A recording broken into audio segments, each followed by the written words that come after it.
berkat Tuhan akan luar biasa buat kita sekalian. Siang ini saya 3 kali khotbah di sini, habis itu berangkat ke Atlanta. Aduh, gembala sudah gila sekali. Ya, gila sekali. Saya baru pulang dari New Hampshire, ya kan. Dia pikir seperti kayak dari Manado ke Sangir, saudara, ya kan. Tapi puji Tuhan, gembala saudara sekarang lagi ada di Philadelphia, saudara. Ya kan, puji Tuhan. Saya percaya pekerjaan Tuhan itu indah. Yang setuju katakan indah, amin. Buka Alkitab kita sama saya sekarang. Injil Matius pasal 16. Istri saya masih di kamar. Nungguin 2 anak saya yang ketiduran, saudara. Anak saya yang paling kecil malah udah bangun, namanya Evan. Evan maju ke depan dulu sini. Terima kasih. Nah, ini dia anak saya yang paling kecil. Haleluya. Perkenalan dulu. Nama siapa? Evan. Nama saya Tuti. Masa nama Tuti? Oh, yang benar dong masa. Nama siapa? Evan. Nama lengkap dong. Gravens Gilbert Tumeno. Nah, namanya Gravens, saudara. Umur berapa? 17. 8 18? tahun. Oh, 8 tahun. Sekolah TK di mana? Masa 8 tahun TK yang mana dong? SD. Oh, SD. SD itu bahasa Inggrisnya apa? Hah? Oh, elementary. Oh, elementary, ya kan? Jadi di kelas makan teri. Iya, kelas berapa elementarynya? 4. Umur 4 sekarang? Bukan. Hah? Kelas 4. Kelas 4. Sekolahnya di mana? Binus. Nah, sekarang kan Evan sekarang ada di ini Makassar. Nah, senang nggak ada di Makassar? Evan ada di mana? New York. New York. Nah, senang nggak ada di sini? Senang. Kenapa senang? Karena Kenapa senangnya? Karena bisa bertemu jemaat Tuhan. karena bisa bertemu jemaat Tuhan. Nah, ada pesan-pesan Evan nggak buat jemaat di sini? Misalnya pesan Babi Rica 2 mangkok, ya kan? Ada pesan-pesan Evan buat jemaat di sini apa? Buat Tuhan punya rencana buat kita, jadinya kita harus selalu bahagia. Oh, haleluya, puji Tuhan. Iya, Evan boleh kembali ke habitatnya. Buka Alkitab kita sama-sama. Hari ini saya mau bicara tentang hidup Kristen itu dahsyat. Amin. Yang setuju sama-sama bilang sama saya dahsyat. Karena saya percaya Tuhan itu, my God is a serious God. Allah saya adalah Allah yang serius. Yang setuju katakan amin. Jangan selalu pikir, oh ya Allah serius, saya nggak boleh bercanda. Kalau saya kata, oh nanti Tuhan marah. Ya kan, no. Kenapa Allah serius? Karena waktu Allah panggil kita, Allah siapkan sesuatu yang luar biasa. Yang setuju katakan luar biasa. Amin. My God is not a little tiny God. Allah saya bukan Allah yang kecil-kecilan gitu ya kan. Bilang sama malaikat, cut sini. Tolong berkati dia kecil-kecilan lah gitu ya kan. Kasih sugus 2 gitu setiap minggu. No. My God is a great, big, wonderful God. Allah saya adalah Allah yang dahsyat. Yang setuju berikan tepuk tangan yang meriah buat Tuhan. He is so serious. Allah kita Allah yang begitu serius. Waktu dia panggil kita, Alkitab berkata 1 utas rambutmu pun tidak akan jatuh ke tanah tanpa izin Tuhan. Yang setuju berikan tepuk tangan yang meriah. Nah, ini yang saya mau sudah perhatikan bersama saya. Buka sekarang Matius pasal 16. Matius pasal 16. Mulai ayat yang ke-13. Matius 16 ayat yang ke-13. Dikatakan apa di situ? Setelah Yesus tiba di daerah Kaisaria Filipi, di Israel ada 2 Kaisaria, ada Kaisaria Filipi, ada Kaisaria Maritima. Kaisaria Filipi itu dekat dataran tinggi Golan, ya kan? Setelah Yesus tiba di daerah Kaisaria Filipi, itu pusat penyembahan berhala terbesar di Timur Tengah waktu itu. Ia bertanya kepada murid-muridnya, kata orang, siapakah aku ini? Jawab mereka, ada yang mengatakan Yohanes Pembaptis, ada juga yang mengatakan Elia, dan ada pula yang mengatakan Yeremia atau salah seorang dari para nabi. Lalu Yesus bertanya, tapi apa katamu, siapakah aku ini? Maka jawab Simon Petrus, engkau Allah Mesias, anak Allah yang hidup. You are the Messiah, son of the living God. Kata Yesus kepadanya, berbahagialah engkau Simon bin Yunus, sebab bukan manusia mengatakan itu kepadamu, melainkan apa? Bapakku yang di sorga. Dan aku pun berkata kepadamu, engkau adalah Petrus. And upon this rock, di atas batu karang ini. Nah, Kaisaria Filipi atau daerah tepatnya di mana Yesus ngomong itu namanya Banias atau Panias. Nah, saudaraku yang kasih dalam Tuhan, dewa yang disembah di situ namanya Dewa Pan. Dan Dewa Pan itu berdiri di atas batu karang. Dan mereka yakin sekali kalau Dewa Pan berdiri di atas batu karang, maka kerajaan neraka akan turun dan mendatangkan kehancuran besar. Nah, Tuhan bilang sekarang persis di daerah Kaisaria Filipi itu, upon this rock I will build my church. Di atas batu karang ini aku akan bangun jemaatku. Artinya setan mau berkuasa bagaimanapun, tapi setan ada di bawah telapak kaki orang percaya yang setuju berikan tepuk tangan yang meriah buat Tuhan. Dan Pan mau buat apapun, setan mau buat kuasa apapun, dijelaskan di situ apa? Gates of hell, pintu alam maut sekalipun tidak akan bisa menguasainya. Yang setuju katakan amin. Iya kan? Makanya jelas Yesus memilih tempat itu, Kaisaria Filipi. Dan Yesus bertanya, menurut kata orang, siapa aku ini? Lalu kemudian dia tanya, menurut katamu siapa aku ini? Lalu kemudian ketika Petrus menjawab, dia bilang apa? Dan aku pun berkata kepadamu, engkau adalah Petrus, and upon this rock I will build my church. Di atas batu karang ini aku akan mendirikan jemaatku. Dan alam maut tidak akan apa? Menguasainya. Why? Ayat yang ke-19 menjelaskannya. Kepadamu akan kuberikan apa? Wih! Kunci. Sama-sama bilang sama saya kunci. Sama-sama bilang sama saya kunci. Sangat berbeda kalau orang bilang sama saudara gini, kalau ke Jakarta, lu tinggal di rumah gue ya. Sangat berbeda sama bilang gini, lu kalau datang ke Jakarta, gua kasih kuncinya. Wih! Amin. Beda nggak? Beda nggak? Beda nggak? Pendeta, kalau pendeta ada di New York, nanti bisa tinggal di rumah saya kasih satu kamar, ya kan? Tetapi sangat berbeda sama bilang, pendeta, ini saya kasih kuncinya, iya kan? Itu sebabnya selalu saya bilang, amin, amin. Woo! My God is God of sureness. Allah saya adalah Allah kepastian. Yang setuju berikan tepuk tangan yang meriah. Woo! Sedang ngeliatin saya seperti orang belum gajian. Iya kan? Saya paling seru gitu kalau ngeliat orang di seperti kayak gajiannya kapan ya? Seperti sudah nanya sama saya, kenapa Amerika kalah sama Ghana ya? It's okay. Amerika kalah sama Ghana, it's okay. Sejauh Amerika nggak kalah sama PSSI, saudara ya. Kalau Amerika sampai kalah sama PSSI, kecuali main bulu tangkis, dunia akan terbalik, saudara. Dunia akan terbalik. Orang tanya sama saya, pendeta, mungkin nggak PSSI bisa masuk final Piala Dunia? Saya bilang Tuhan tidak pernah berikan lebih daripada pencobaan yang kami bisa hadapi. Ya.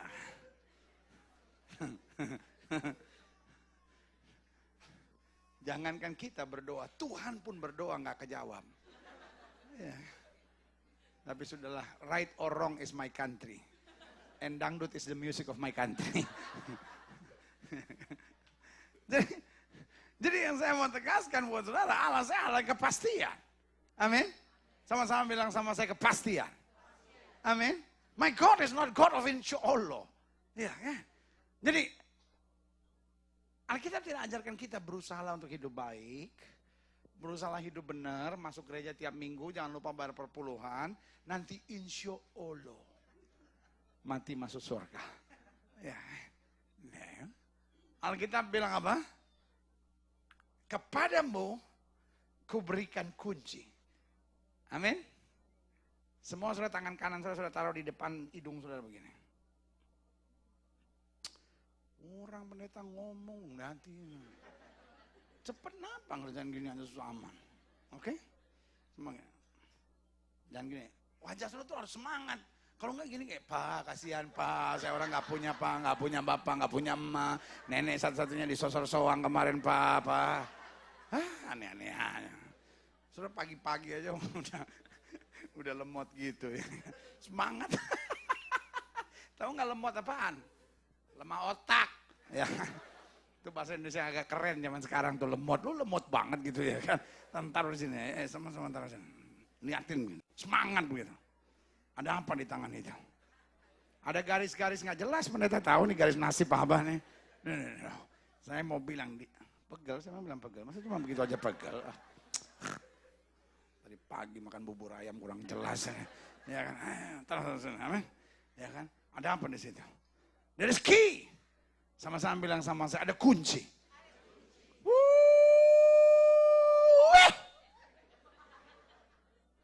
Lihat lagi. Ada apa itu?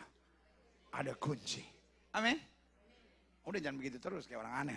Ya. Sama-sama bilang sama saya, di tangan saya ada kunci.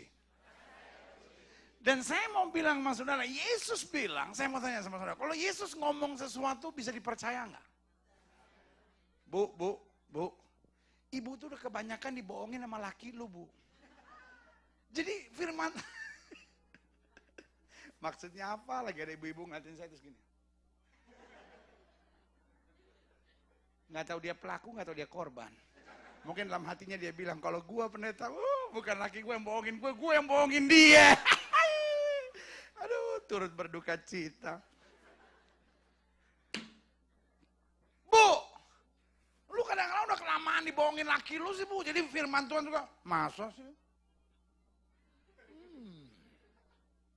Pak, sudah kebanyakan dibohongin orang sih, Pak. Jadi firman Tuhan sudah baca sudah. Make sense. Let's see. Apalagi anak-anak kebanyakan dibohongin sama orang tuanya. Makanya jangan heran kalau udah gede anak bohongin orang tuanya.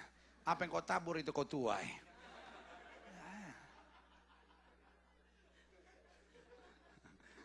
Ada yang nanti saya gitu. Kok pendeta tahu? Ini pendeta tahu. Gue kan juga dulu suka dibohongin sama mama gue. Hei, denger nih. Kalau Tuhan janji, selalu saya bilang, my God can do everything. Allah saya mampu lakukan segala perkara. Yang setuju bilang amin. Satu-satunya yang Allah saya tidak mungkin kerjakan, dia tidak mungkin berdusta. My God cannot lie. Allah saya nggak bisa berdusta.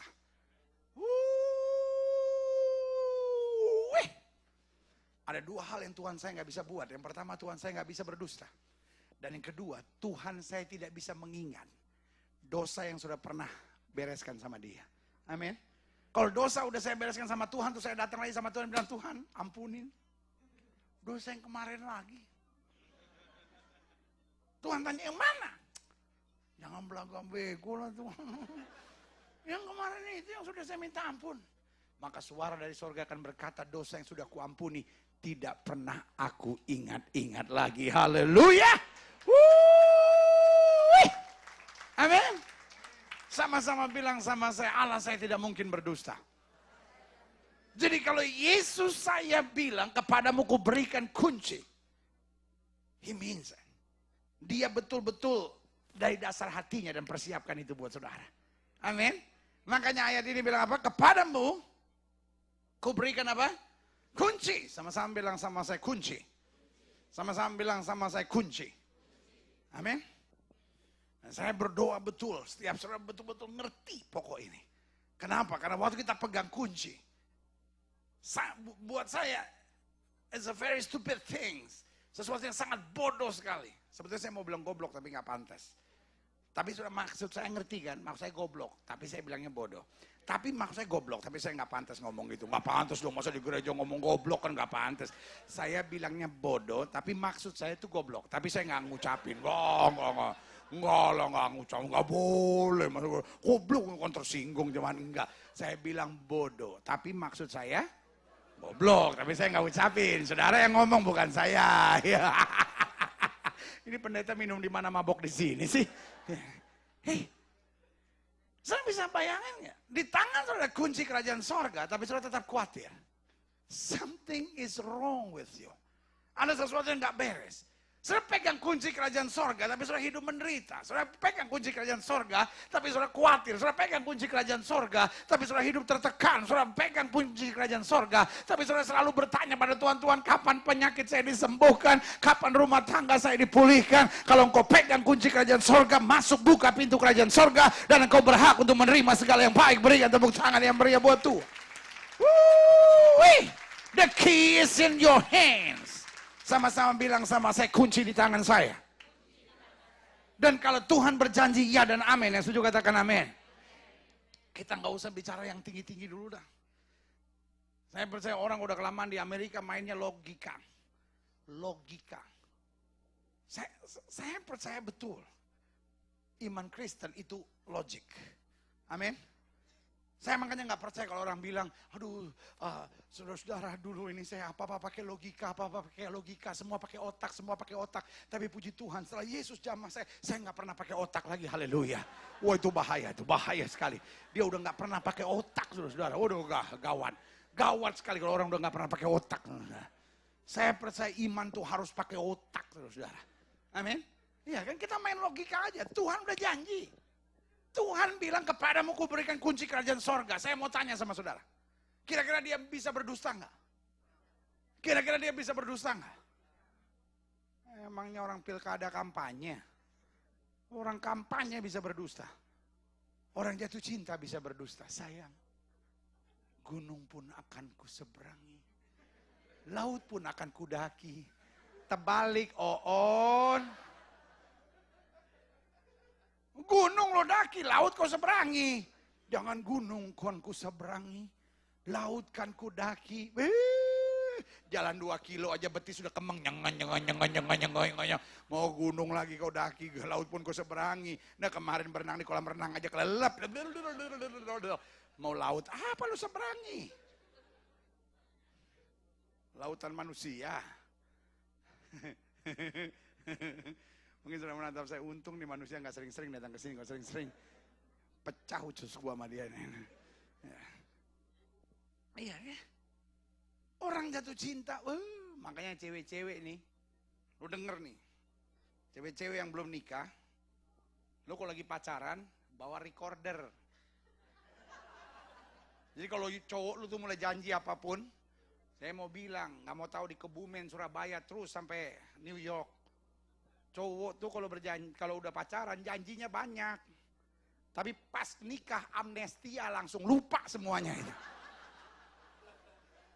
Lo juga cewek jangan kalau dijanji langsung tekiwir. Ku kan terbang. Wah, pas udah kawin gajruk aja. Ya, makanya lo pakai recorder. Pas hari mau menikah bilang sama dia, sebelum kita berdiri di hadapan pendeta, dengar dulu janji-janji lo nih. Ada 493 janji yang lo ucapin. Sebelum lu bilang I do, ya kan, jangan main I do.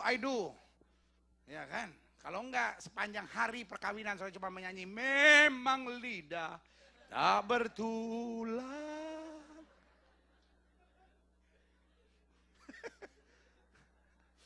Ada bapak-bapak yang ngeliatin saya nunduk aja. Kau yang berjanji, kau yang mengingkari. Kau yang memulai, kau yang mengakhiri. Ampuni mereka sebab mereka tidak tahu apa yang mereka perbuat. Ya, kita pakai logika aja Pak, Bu. Anak muda denger nih, kita pakai logika aja. Kalau Tuhan saya bilang kepadamu ku berikan kunci kerajaan sorga, apa artinya? Artinya, saya bodoh kalau saya khawatir. Saya bodoh kalau saya hidup tertekan. The key is in my hands. Kuncinya di tangan saya. Makanya, haleluya, ini saya senang ini. Ya kan? Katanya Pak Nehemia, jam berapa nanti? Bebas ya khotbah, bebas aja, bebas. Iya, bebas aja katanya, bebas. Sampai jam 2 nanti terus saya ngomong di sini. Saya udah siapin bahan banyak sekali di situ. Ya kan? Terus saya biarin aja nanti yang jam, abis ini ada kebanyakan jam 11. Langsung aja biarin dia datang aja. Nanti tinggal saya bilang, oke, khotbah sudah sementara berjalan, jalani persembahan saja sampai perpuluhan. Ya kan habis itu jam 2 saya khotbah aja ya kan. Tinggal sudah menatap saya dan bilang, apa pendeta? Terus kampung tengah kapan isinya? Cari dahulu kerajaan Allah serta kebenaran dan semua akan ditambah. Dan aku pun berkata kepadamu, ya kan? Kepadamu akan kuberikan apa?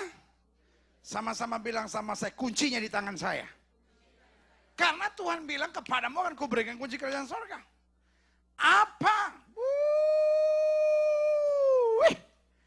Apa yang kau ikat di dunia ini,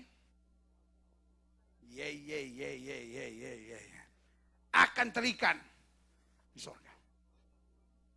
Apa yang kau lepaskan di dunia ini akan apa? Saya mau tanya sama saudara, berlaku di New York nggak? Berlaku buat orang Indonesia di New York nggak? Berlaku buat mereka yang suaminya ngaco nggak? Berlaku buat mereka yang udah umur 35 belum dapat pasangan teman hidup nggak? Jangan nyindir, jangan nyindir. Khotbah aja, nggak usah perawan tua dibawa-bawa. Sensi banget sih lu.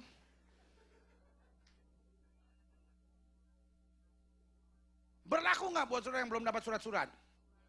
Nyindir terus, nyindir.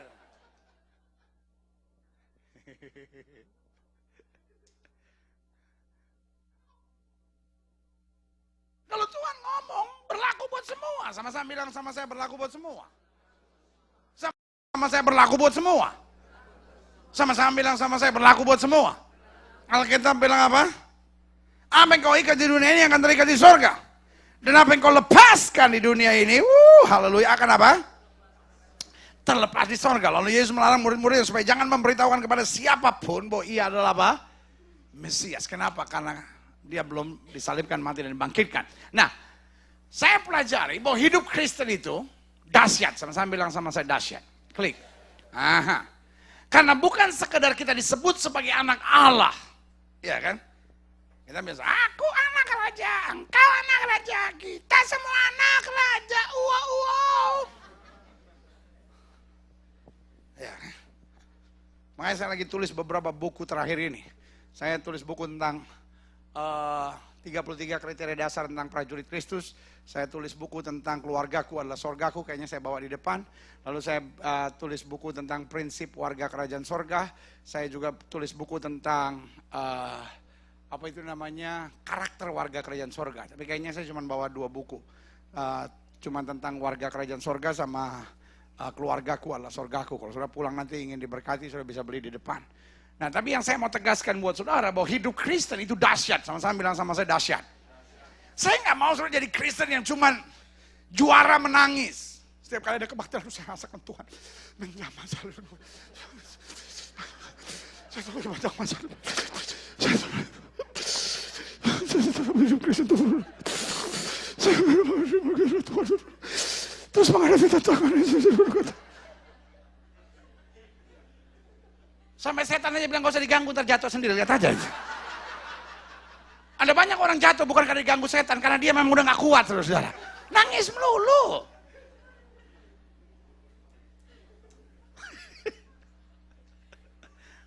Betul. Saya lihat orang yang paling sering nangis adalah orang gereja. Saya nggak bilang air mata saudara nggak boleh mengalir di ibadah, so what? Boleh.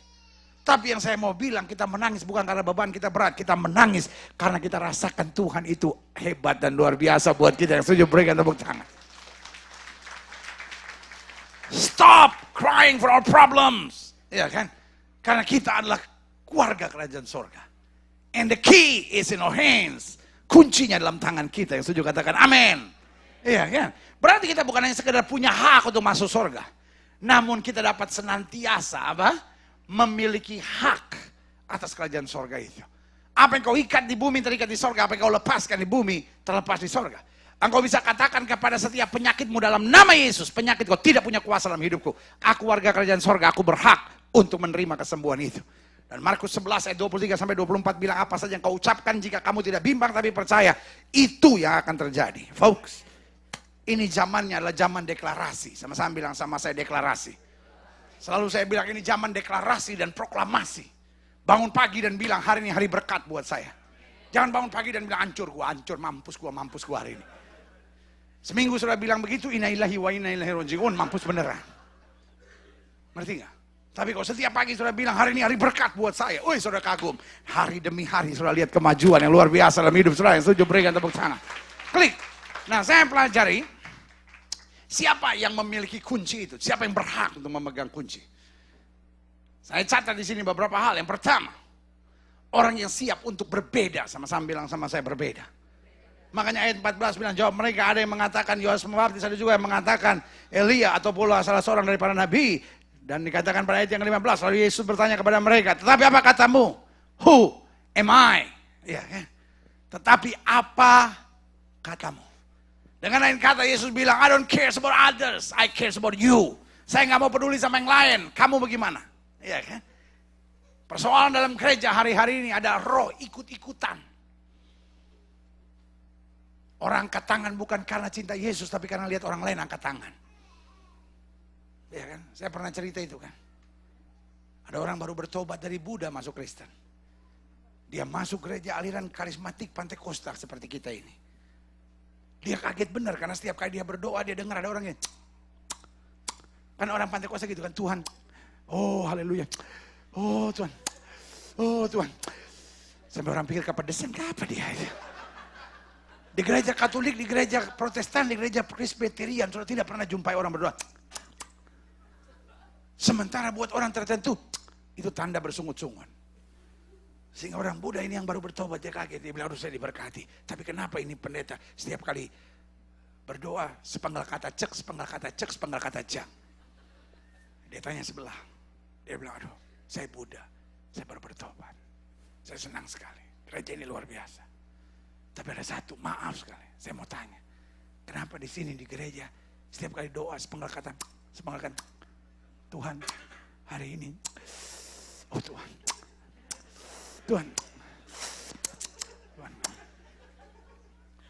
apa ada peraturan? Jemaat sebelahnya bilang, saya juga nggak tahu. Saya juga baru 3 bulan di sini. Saya dengar orang cek, saya cek aja juga. Coba tanya sama majelis, Maaf. Bukan maksud menghina. Saya jemaat baru di sini. Saya dengar orang berdoa sepenggal kata cek. Apa memang aturan di sini? Apa dasar firmannya? Dia bilang saya juga nggak tahu. Saya baru 5 tahun pelayanan di sini. Saya dengar pendeta cek, saya cek juga. Coba tanya pendeta. Tanya pendeta. Maaf Pak Pendeta. Sorry kalau saya menghina. Sorry kalau saya maksudnya apa-apa, tapi betul niat saya tulus. Saya cuma mau tanya, kenapa di sini setiap kali berdoa sepenggal kata cek. Pendeta tertawa, saya juga nggak tahu. Loh, saya tanya sama jemaat katanya majelis, saya tanya sama majelis katanya pendeta. Oh, pendeta ketawa, dia bilang saya juga nggak tahu kenapa semua majelis dan semua jemaat semua sepenggal kata cek. Kalau saya gigi 2 depan saya ini palsu. Setiap kali saya tunduk, dia mau jatuh. Jadi saya mesti.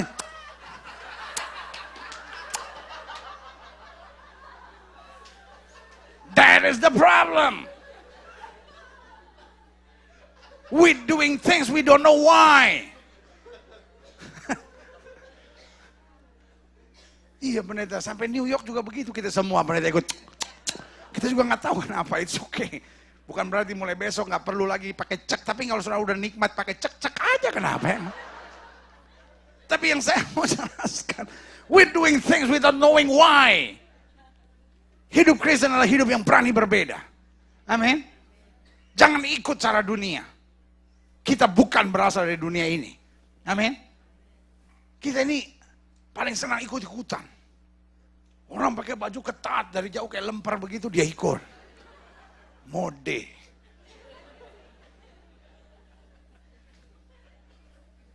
Orang lakukan hubungan seks sebelum nikah, dia ikut. Ya emang zamannya begitu, ini kan New York.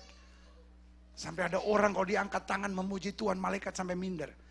Tapi kalau dia pacaran, aduh minta ampun, sampai setan buang muka. Setan sampai bilang gue tuh setan, tapi nggak pernah gue pacaran begitu. Ini malu sekali gue. Jangan ketawa, sadar, sadar, sadar. Alkitab bilang kita nggak bisa mengabdi kepada dua Tuhan. Yang setuju katakan amin. Sama-sama bilang sama saya harus berbeda. Alkitab bilang kalau garam itu sudah tidak asin lagi, dia akan dibuang dan diinjak-injak orang. Yang setuju katakan amin. Right. Yang kedua, siapa yang memiliki kunci? Orang yang siap menanggung apa? Resiko. Apa jawab Petrus di situ ayat yang ke-16? Maka jawab Simon Petrus, "You are the Messiah, Son of the living God." Engkau adalah Mesias, anak Allah yang hidup. Sudah tahu apa artinya menyebut Yesus sebagai Mesias? Dia harus diseret keluar kota, harus dilempar batu sampai mati. Sudah ingat kan? Makanya Petrus ketika seorang hamba kecil datang dan bertanya kepadanya, engkau pasti muridnya. Langsung di Petrus bilang apa? Ente. Seorang lagi datang dan berkata, engkau pasti muridnya. Orang udah bilang ente. Ketiga kali orang datang lagi dan berkata, kau pasti. Ih, kunaon eta mah orang bilang ente. Sumpah mati mah disambar geledek bareng-bareng juga mau. Dia mengutuk dan bersumpah bahwa aku tidak pernah kenal dia. Ngerti maksud saya? Kenapa? Karena siapapun yang mengaku Yesus adalah Mesias, dia harus dilempar batu sampai mati. Itu penghinaan kepada God of Yahweh. Tapi izinkan saya menjelaskan buat saudara. Siapa yang memegang kunci orang yang risiko? Sama-sama bilang sama saya, menanggung risiko. Tahukah saudara? Hidup berbeda itu ada risikonya. Tahukah saudara hidup suci itu ada risikonya? Ingatkah saudara apa yang terjadi dengan Yusuf? Yusuf mau hidup suci dan dia harus tanggung risikonya. Istrinya Potifar ganggu dia tiap hari. Ucup. Cup.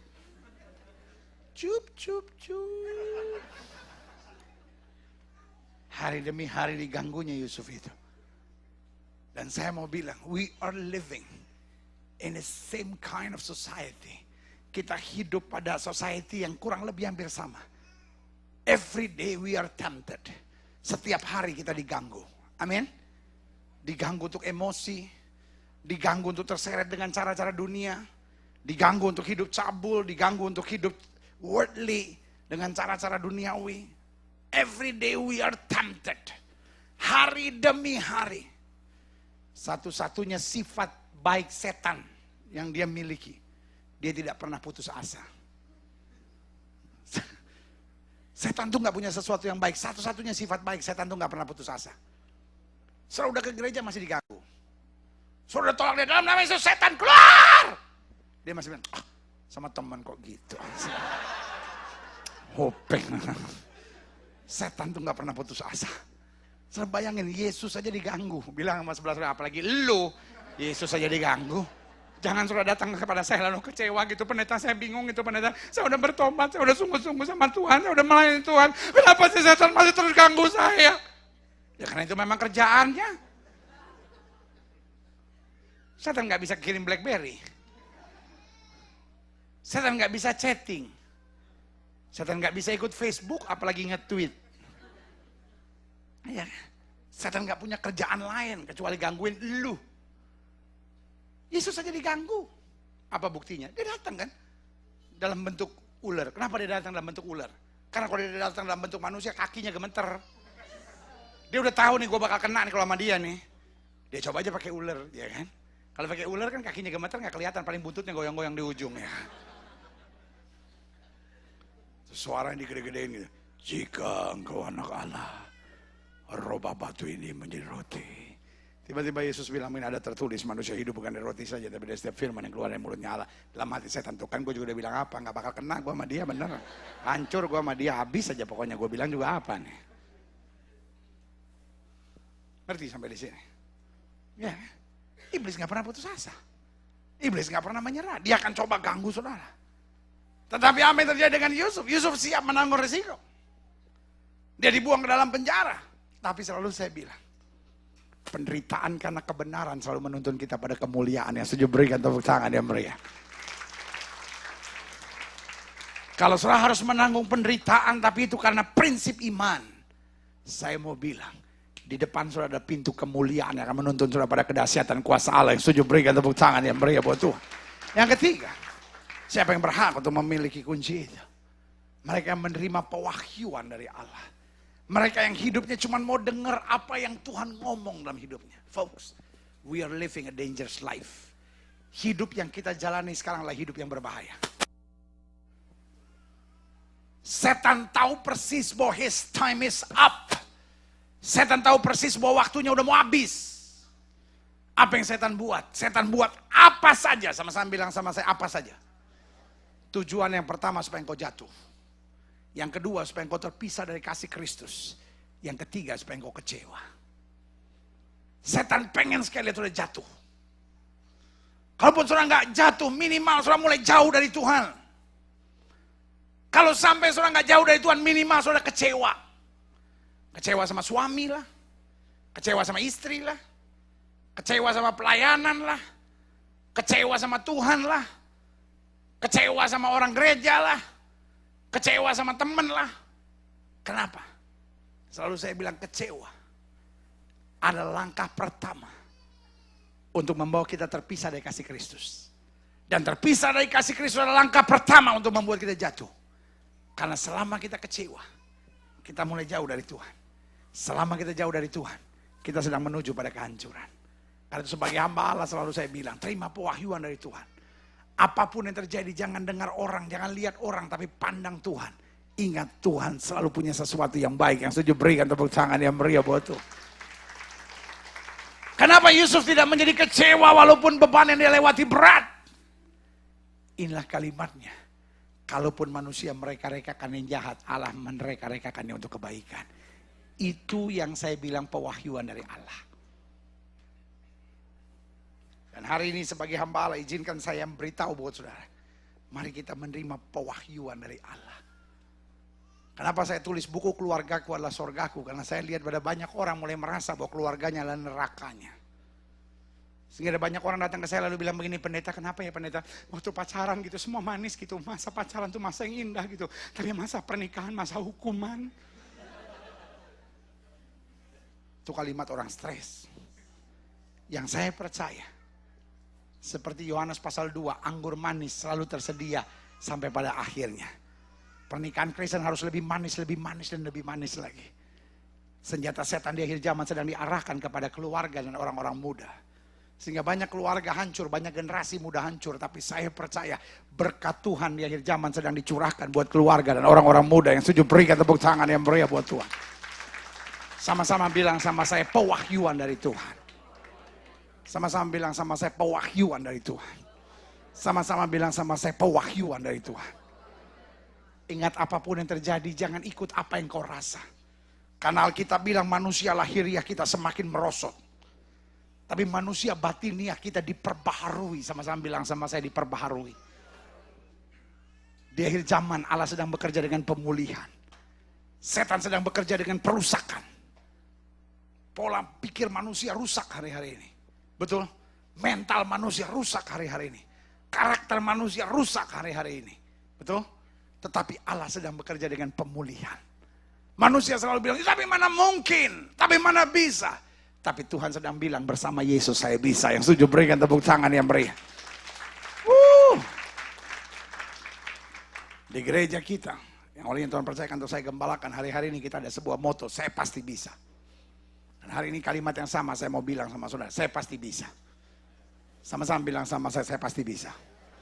Kalau saudara menatap saya dan berkata, tapi pendeta saya sebagai istri gitu, gak kuat gitu, mesti ngalah terus sama suami saya. Dia bukan cuma kepala batu, kepala baja dia pendeta. Gak apa-apa. Taruh dalam hati saya pasti bisa. Amin. Amin. Saya menatap saya dan bilang, aduh pendeta anak saya udah narkoba, pendeta saya udah stres bener. Saya pasti bisa. Karena roh di dalam kita lebih besar dari roh yang alam dunia ini. Yang setuju berikan tepuk tangan yang meriah buat Tuhan. Orang-orang yang berkemenangan bukanlah orang-orang yang gak punya masalah. Tetapi orang-orang yang berkemenangan adalah orang-orang yang terima pewahyuan dari Tuhan. Amin. Kenapa Daud bisa mengalahkan Goliat? Bukan karena dia hebat. Iya kan? Dia nggak punya apa-apa sampai dihina sama Goliat. Sampai Goliat bilang, anjing ke aku sampai kau datangi aku dengan tongkat dan batu. Seperti itu. Pertanyaan saya cuma sederhana. Saudara pernah dihina orang nggak? Masih mending ditempeleng orang daripada dihina orang. Dihina orang itu sesuatu yang, aduh, seumur hidup. Pendeta saya sampai hari ini, pendeta, makanya gak mau pulang kembali ke Indo. Pendeta gak mau. Saya kalau lihat mertua saya itu, pendeta, aduh pendeta. Aduh, sampai saya doa-doa gitu. Bukankah masa hidup manusia 70, kenapa mertua saya udah 72 masih ada. Tuhan genapkan, firman-Mu genapkan, firman-Mu. Sampai orang bilang, lu kualat, lu doain mertua lu mati. Enggak, gue gak berdoa untuk dia mati. Gue berdoa supaya firman Tuhan digenapi dalam kehidupan. Saya itu dihina pendeta, saya itu dihina pendeta. Duh pendeta, saya itu sampai hati saya itu, Tuhan. Saya kalau lagi berdoa gitu ingat mertua langsung saya stop pendeta.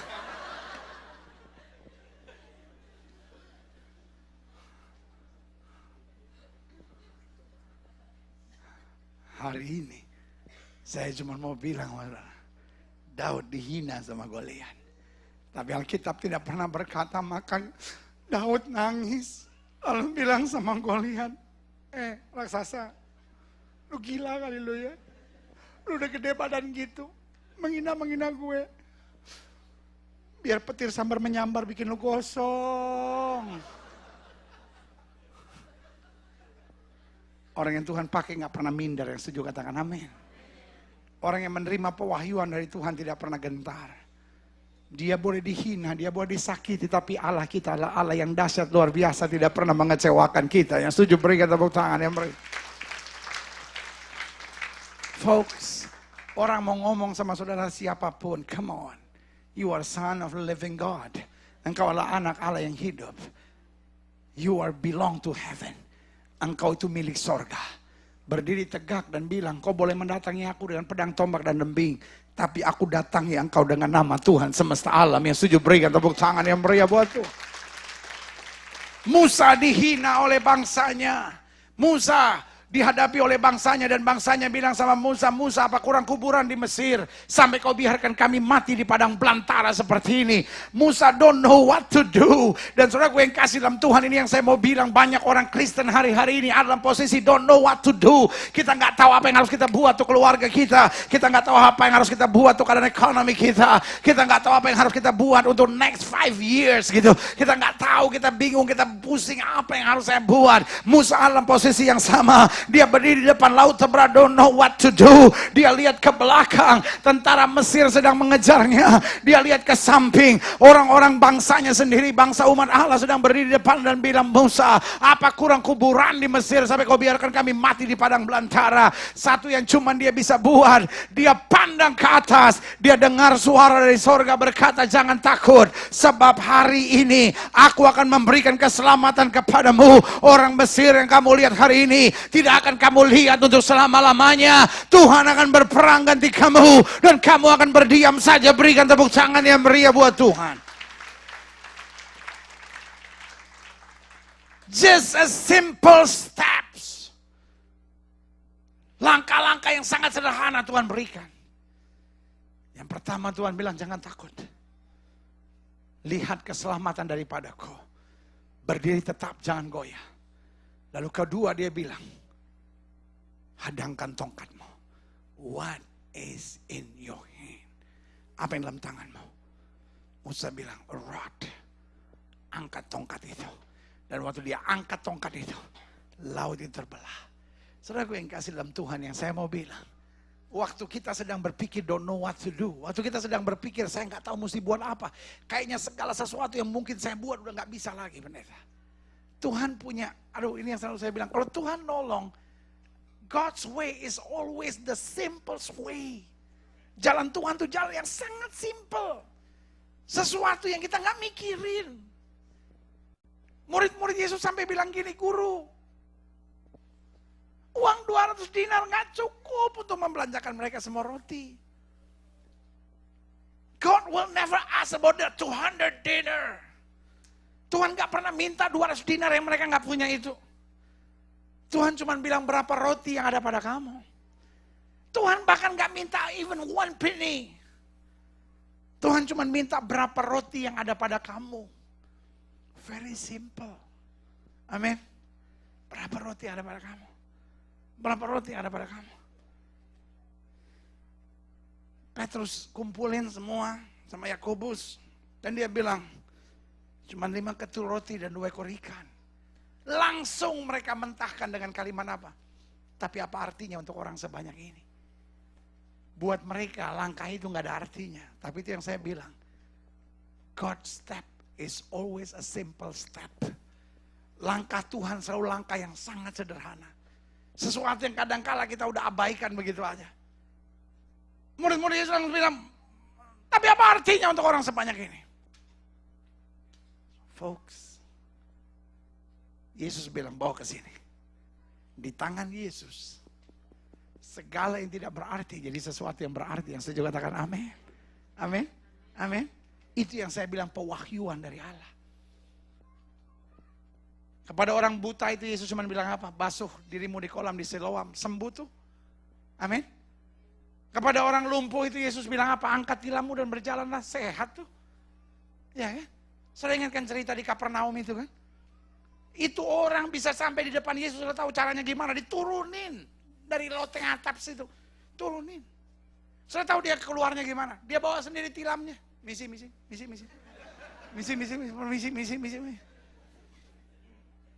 Tuh. Folks, nothing too big for my God.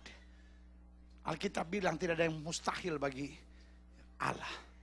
Tetapi folks, don't forget, di bagian lain dalam Alkitab juga dibilang, tidak ada yang mustahil buat orang yang percaya, yang setuju. Kasih tepuk tangan yang meriah buat Tuhan. Tidak ada yang mustahil bagi Allah, semua kita tahu. Tapi tidak ada yang mustahil bagi orang yang percaya. Kita masih doubt for that. Kita masih bingung, kita masih bimbang. Benar gak ya? Pakai logika. Kalau Tuhan ngomong, masakan dia berdusta? He is God, my friend. Dia Tuhan. Kalau dia Tuhan, He is not a liar. Yang membuat dia a liar is yourself.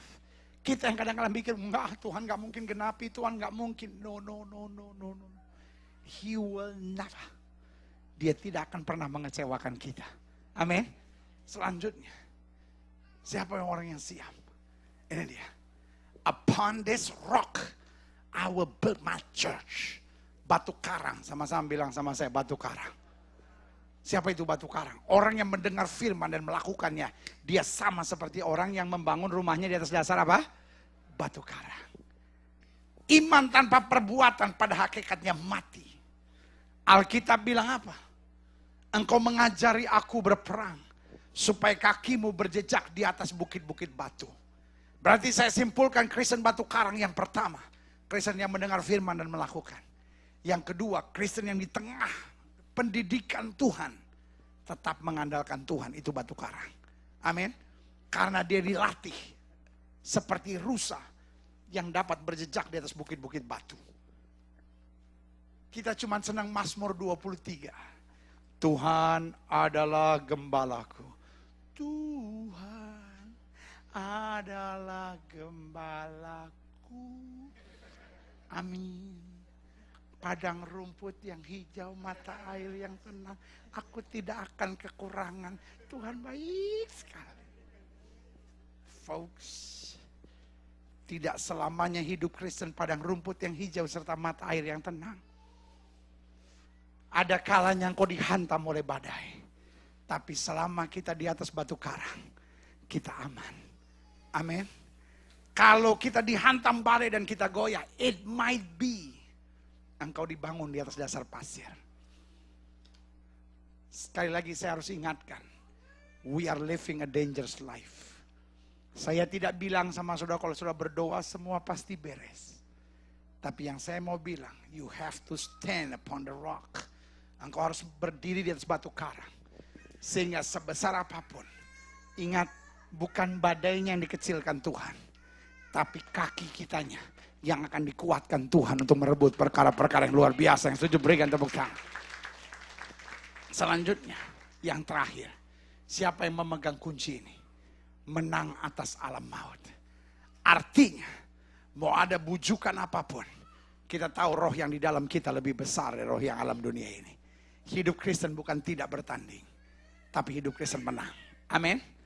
Dan kunci kemenangan yang paling utama harus apa? Bertanding. Pertanyaan saya sederhana. Mungkinkah juara World Cup adalah PSSI? Mungkinkah? Loh, buat Tuhan tidak ada perkara yang mustahil. Kita berdoa bersama-sama, doa puasa. 7 hari, 7 malam. Sampai tanggal berapa nanti finalnya itu? Tanggal 11, kalau di Indonesia tanggal 10 itu. Tanggal 11 finalnya, kita doa sehari-hari ini gak makan, gak minum, terus sampai tanggal 11. Mungkin gak PSSI juara? Tapi kan buat Tuhan tidak perkara yang mustahil. Tapi lu pakai otak. Bertanding aja kagak. Ngerti gak? Folks, kita kadang-kala come up with that kind of stupid ideas. Kita gak mau bertanding, terus kita mau menang. Kita setiap kali ada masalah, Tuhan tolong, Tuhan ada masalah, Tuhan kelawan. Tapi setiap kali Tuhan beri kemenangan. Malaikat bilang, lu ngocol banget. Yang lahir di sini kagak ngerti itu ngocol apaan ya. Ngocol itu apa tuh yang pakai cendol. Apalah terserah lu dah. Ya. Saya cuma mau bilang sama saudara. Folks, kita harus menang. Sama-sama bilang sama saya harus menang. Sama-sama bilang sama saya harus menang. Coba kembali ke tadi. Klik mundur sekarang. No, klik mundur. Klik mundur. Klik mundur. Berarti ada 5 hal yang pagi ini saya mau bagi buat saudara. Siapa yang memiliki kunci? Yang pertama, siap berbeda. Sama-sama bilang sama saya harus siap berbeda. Yang kedua, saya harus berani menanggung resiko. Sama-sama bilang sama saya berbeda dengan dunia ini. Yang ketiga, siapa yang memiliki kunci? Orang yang menerima pewahyuan dari Allah. Amin. Artinya mau ada masalah apapun, jangan ikuti perasaan saudara. Karena manusia lahiriah kita semakin melorot. Tapi manusia batiniah kita semakin diperbaharui. Terima pewahyuan dari Tuhan. Orang yang menang bukan orang yang tidak menghadapi masalah. Tapi orang yang menerima pewahyuan Tuhan di tengah masalahnya. Setuju katakan amin. Lalu selanjutnya dibangun dari dasar batu karang. Apa itu batu karang? Saya sudah jelaskan. Orang yang menerima firman dan melakukannya, dia sama seperti orang yang berdiri di atas membangun rumahnya dari dasar batu karang. Dan yang kedua, orang yang di tengah masalahnya tetap belajar dari Tuhan. Dan yang kelima, dia menang atas alam maut. Tanpa pertandingan, tidak ada kemenangan. Sama-sama bilang sama saya, tanpa pertandingan, tidak ada kemenangan. Folks, I love you. Saya mengasihi setiap saudara. Dan saya tahu, sudah cukup lama engkau dalam pergumulan-pergumulan hidupmu. Life is tough. Hidup ini keras. We are living a dangerous life. Hidup yang kita jalani sekarang adalah hidup yang keras, saudara. Tapi yang saya mau ingatkan buat saudara, kita nikmat hidup ini. Makanya selalu saya bilang, hidup ini bukannya enak. Tapi hidup Kristen itu asik. Hidup Kristen itu bukannya enak, tapi asik. Saudara tahu nggak bedanya enak sama asik? Hah? Enak itu bangun, tidur. Di Indonesia ada lagu, bangun, tidur, tidur lagi. Bangun, tidur, tidur lagi. Bangun, tidur lagi. Itu hidup yang enak, tapi nggak asik. Lama-lama bosan. Betul? Lama-lama bosan. Kolesterol naik lama-lama. Ya. Asik tahu nggak apaan? Lu pergi ke Six Flags. Terus di Six Flags ada itu nggak yang giant drop tuh? Yang tinggi banget dia naik ngong. Terus tiba-tiba dia turun gitu. Pernah nggak? Lu pernah naik gituan? Tuh kalau naik giant drop kayak begitu tuh waktu dia naik terus dia turun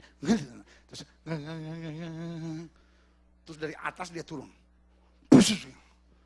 Kalau lu belum pernah naik saya kasih tahu rasanya. Itu rasanya seperti puser ada di depan hidung. Dia waktu turun tuh buat itu puser nempel di depan hidung. Tapi itu yang saya bilang. Ya lu gak percaya. Kalau pendeta ngomong lu percaya aja dah. Dia tuh kayaknya badan sudah udah turun. Pusar sudah masih nunggu di depan itu. Makanya sejajar sama hidung dia. Dia tuh. Semenit kita kayak orang tolol gitu. Where am I, oh my father? Oh, I'm still alive, thank God. Ya. Itu asik. Jadi orang kalau main-main itu kayak Six Flags, wah, Tapi itu asik. Pastornya,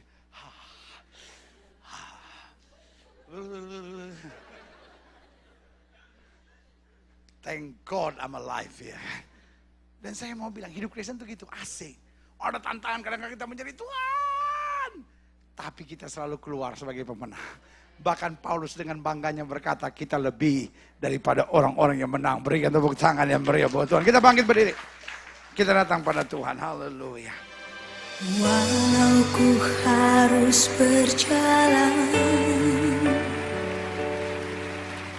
dalam lembah kekelaman, perlindungan-Mu, oh Tuhan, nyatalah bagi hidupku. Tiada pernah sedetik pun, tiada pernah Kau tinggalkan. Sungguh mulia dan sempurna, hanya Kau layak disembah. Yesus, Engkau